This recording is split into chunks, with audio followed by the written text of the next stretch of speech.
किरण जगाने वाले हम, मानवता के लिए उषाते किरण जगाने वाले हम, शोषित पीड़ित ग्राहक जनता भाग्य बनाने वाले हम, शोषित पीड़ित ग्राहक जनता भाग्य बनाने वाले हम। जय ग्राहक, जय ग्राहक, जय ग्राहक, जय ग्राहक शक्ति।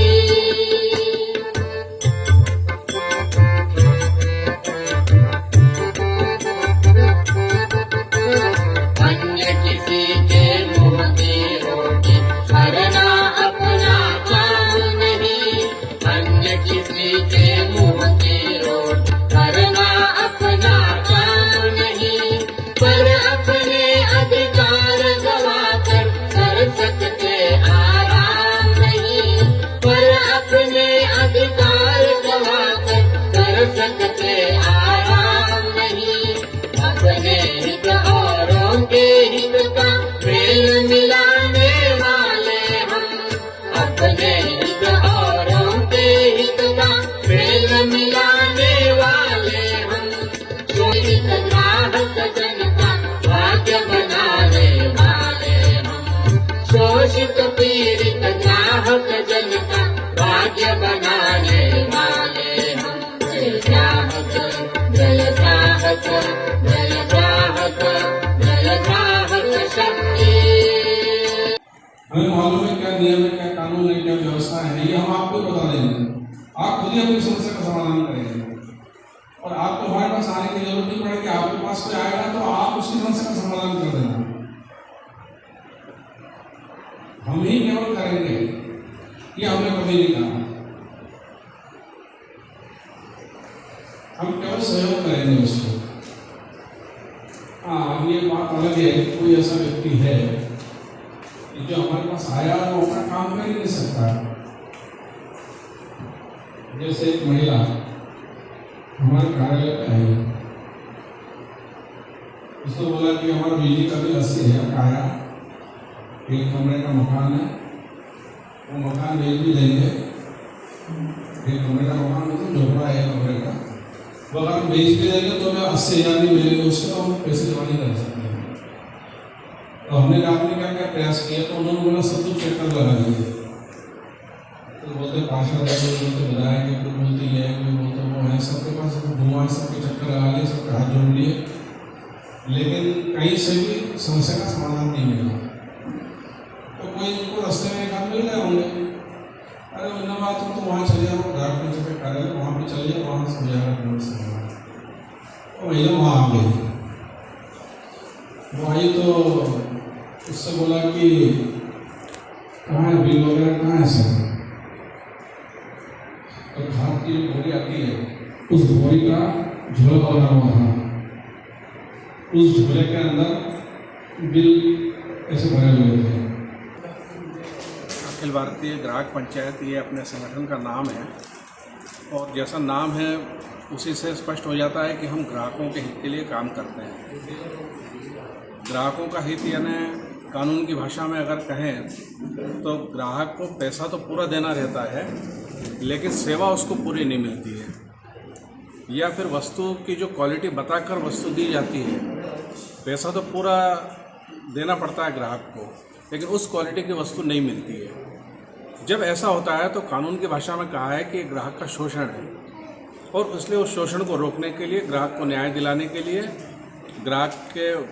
ग्राहकों में जागरूकता लाना, और अगर कहीं को फंस गया है, कोई किसी के साथ धोखा हो गया है तो उसको न्याय दिलाना, इसके लिए हमारा संगठन काम करता है। पंचायत यानी एक 5-7 लोगों का एक समूह, ऐसा समूह जो दोनों पक्षों से बात करे, समन्वय करे और दोनों को न्याय दिलाने के लिए प्रयास करे। यदि कोई अड़ता है कि नहीं हमने जो किया वो किया, हम ठीक हैं, बाकी आपको जो करना है आप कर सकते हैं, तो फिर उसके लिए कानून है, फिर कानून का सहारा लेकर और हम ग्राहक को न्याय दिलाते हैं। इस प्रकार का काम है हमारा। भविष्य में किन किन मुद्दों पर आवाज़ उठाई जाने की योजना है? इस वर्ष हम स्वर्ण जयंती वर्ष मना रहे हैं। हमारे संगठन के 50 वर्ष पूरे हो रहे हैं। इसलिए हमने सोचा कि भाई कुछ मुद्दों पर हमने काम करना चाहिए।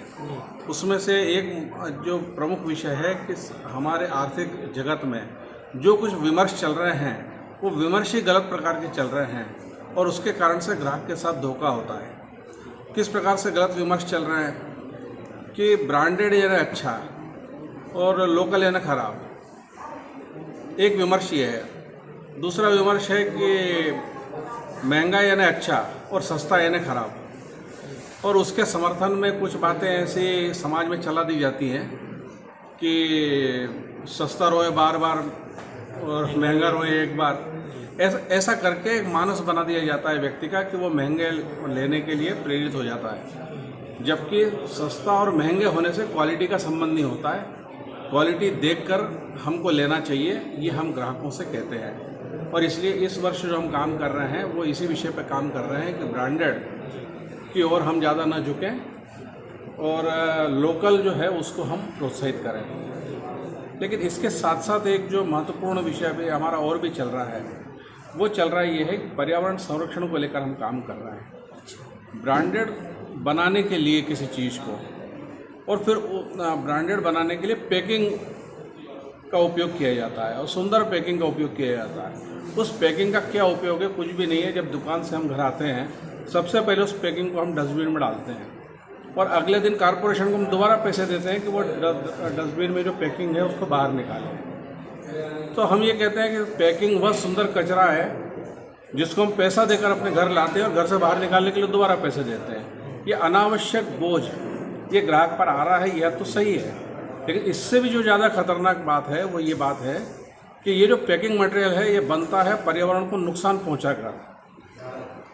और कोई चीज़ ऐसी भी होती है पैकिंग मटेरियल में कि जो चीज़ें हम जब घर से बाहर निकालते हैं वो चीज़ मिट्टी में मिल जाती है और मिट्टी को ख़राब करती है। और इसलिए पैकिंग मटेरियल का उपयोग करना यानी पर्यावरण को नुकसान पहुंचाना, इसका मतलब ये कि ग्राहक के जेब से ज़्यादा पैसे निकालने के लिए अगर मुझे पर्यावरण को नुकसान पहुंचाना पड़े तो पहुंचाऊंगा, लेकिन मैं ज़्यादा पैसे कमाऊंगा। इस प्रकार का जो सोच है उससे हम ग्राहकों को आगाह करना चाहते हैं, उनको सचेत करना चाहते हैं। ये हमारे कुछ विषय इस प्रकार के थे, लेकिन मैं ऐसा समझता हूँ कि जो सबसे महत्वपूर्ण विषय है जिस पर हम जो सरकार को काम करना है, ये तो सब समाज को काम करने का विषय है और उस विषय को अभी हमने उठाया हुआ है। वो विषय ये है कि MRP ये लिखने का कोई मूल्य सूत्र नहीं है, कोई पॉलिसी नहीं है, और इसलिए जिसके मन में जितनी मर्जी आती है वो उतना MRP लिख सकता है। और ये विषय सबसे ज़्यादा ये दवाओं पर लागू होता है। दवा बनती कितने में है और बिकेगी कितने में, इसका कोई हिसाब नहीं है। कोई दवा हम मेडिकल स्टोर से लेने के लिए जाते हैं, वो दवा जैसे हमें मिली 300 रुपये में, उसका बिल मिलता है 300 रुपये का। इसका मतलब ये है कि 300 रुपये में जिसने बनाया है, मैन्युफैक्चरिंग करने वाले होंगे, स्टॉकिस्ट होंगे, कोई रिटेलर होंगे, सबको उसका अपना अपना अंश मिलता है, लाभांश मिलता है, और उसके बाद 300 रुपये में ग्राहक को मिल जाता है। लेकिन उसी डब्बे को जब हम देखते हैं कि इस पर MRP कितना लिखा हुआ है, तो MRP लिखा है 5,224 रुपये 73 पैसे। 300 रुपये में कोई चीज़ मिल रही है, उस पर 5,224 रुपये लिखना कोई आवश्यक है क्या? उस पर MRP 500 रुपये लिखकर काम नहीं चल सकता है क्या? मैं अगर कभी उस मेडिकल स्टोर पर गया और मुझे अगर ये उन्होंने कहा कि अच्छा ठीक है आज आप आए हैं तो हम आपको 20% ऑफ कर देते हैं, और इसलिए 5,000 की चीज़ अगर उन्होंने 4,000 में दे दी तो मैं तो प्रसन्न कि चलो 1,000 बच गए मेरे। लेकिन हकीकत क्या है कि वो 4,000 में दे रहा है तो भी ग्राहक की लूट है, 3,000 में दे रहा है, 2,000 में दे रहा है, 1,000 में दे रहा है तो भी ग्राहक की लूट है, क्योंकि वो 300 रुपये में सहजता से ग्राहक को दे सकता है। और इसलिए MRP लिखने का फार्मूला क्या है? कोई फार्मूला नहीं है, जिसके मन में जो आता है वो लिखते हैं। और सबसे ज़्यादा ये खतरनाक दवाओं पर है, क्योंकि दवा मजबूरी में ली जाती है और उस मजबूरी का लाभ उठाकर ज़्यादा MRP छापकर ग्राहकों को ज़्यादा लूटा जाता है। और इसलिए हमारी सरकार से ये आह्वान है कि कोई ना कोई इसका मूल्य सूत्र बनाया जाए, और मूल्य सूत्र जब बने तो वो मांग के आधार पर नहीं बने, वो कॉस्ट ऑफ प्रोडक्शन के आधार पर बने। कोई चीज़ बनी कितने में है और उसके बाद सबको लाभांश उसका मिलना चाहिए। कोई उसका अगर नुकसान वगैरह होता है तो उसको भी उसमें जोड़ लिया जाए, और वो करने के बाद में फिर उसके बाद MRP तय होना चाहिए। MRP ये हमारा क्राइटेरिया होना चाहिए, ये हमारा विषय है जी। तो ग्राहक पंचायत ग्राहकों की किस प्रकार से सहायता करता है? जैसे मैंने अभी बताया आपको कि हम कुछ पॉलिसियों पर काम कर रहे हैं, यह तो एक विषय हो गया हमारा। लेकिन ग्राहकों की जो सेवा का जो प्रश्न है वो तो बड़ा सीधा सा है कि कोई ग्राहक हमारे पास आता है। जैसे यहाँ छतरपुर की इकाई में हमें कार्यकर्ताओं ने बताया, आज अखिल भारतीय ग्राहक पंचायत की तरफ से जिला अभ्यास वर्ग का आयोजन किया गया है और आज हमारा सौभाग्य है कि हमारे साथ में हमारे ग्राहक पंचायत के राष्ट्रीय संगठन मंत्री श्री दिनकर जी भाई साहब का आगमन हुआ है और उनका सानिध्य हमारे पूरी जिला कार्यकारिणी, तहसील कार्यकारिणी और वार्ड कार्यकारिणियों को प्राप्त हुआ है। इस कार्यक्रम में आज हम लोगों ने ये सीखा कि किस प्रकार से हम ग्राहक को शोषण से मुक्त करा सकते हैं और एक शोषण मुक्त समाज की रचना किस प्रकार से की जा सकती है।